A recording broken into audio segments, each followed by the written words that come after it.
क्या आप जानते हैं, महिला पूरे महीने प्रेग्नेंट नहीं हो सकती।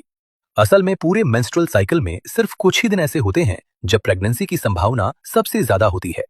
और इस बात को समझने के लिए हमें पहले समझना होगा कि मेंस्ट्रुअल साइकिल वास्तव में काम कैसे करता है।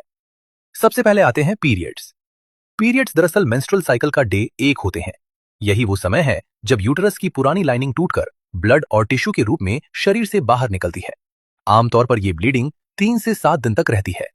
लेकिन दिलचस्प बात यह है कि पीरियड्स खत्म होने के बाद शरीर रुकता नहीं, बल्कि उसी समय से अगली प्रेगनेंसी की तैयारी शुरू कर देता है। इसी दौरान ओवरी के अंदर एक एग धीरे धीरे मैच्योर होने लगता है।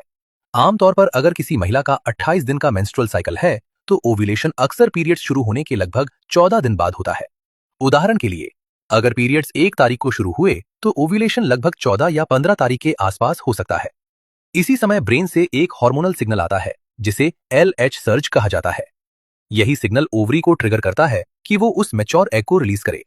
इस प्रक्रिया को ओव्यूलेशन कहा जाता है। ओव्यूलेशन के बाद ये एग फेलोपियन ट्यूब में पहुंचता है और लगभग 12 से 24 घंटे तक ही जीवित रहता है। अगर इसी समय कोई स्पर्म उस एग तक पहुंच जाए तो फर्टिलाइजेशन हो सकता है और प्रेगनेंसी की शुरुआत हो जाती है। लेकिन यहाँ एक और महत्वपूर्ण बात है, स्पर्म महिला के शरीर में 3 से 5 दिन तक जीवित रह सकते हैं। यही कारण है कि प्रेगनेंसी के लिए सबसे ज्यादा चांस होता है ओव्यूलेशन से 3 से 4 दिन पहले और ओव्यूलेशन वाले दिन। उदाहरण के लिए, अगर पीरियड्स 1 तारीख को शुरू हुए और ओव्यूलेशन लगभग 14 तारीख को होता है तो प्रेगनेंसी के लिए सबसे ज्यादा चांस होगा 11, 12, 13 और 14 तारीख और कभी कभी 15 तारीख को भी। इन्हीं कुछ खास दिनों को फर्टाइल विंडो कहा जाता है। इसका मतलब यह हुआ कि 28 दिन के मेंस्ट्रुअल साइकिल में पूरे महीने नहीं, बल्कि सिर्फ 5 से 6 दिन ऐसे होते हैं जब प्रेगनेंसी की संभावना सबसे अधिक होती है।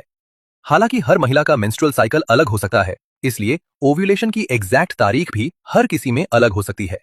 और यही है मेंस्ट्रुअल साइकिल की असली साइंस।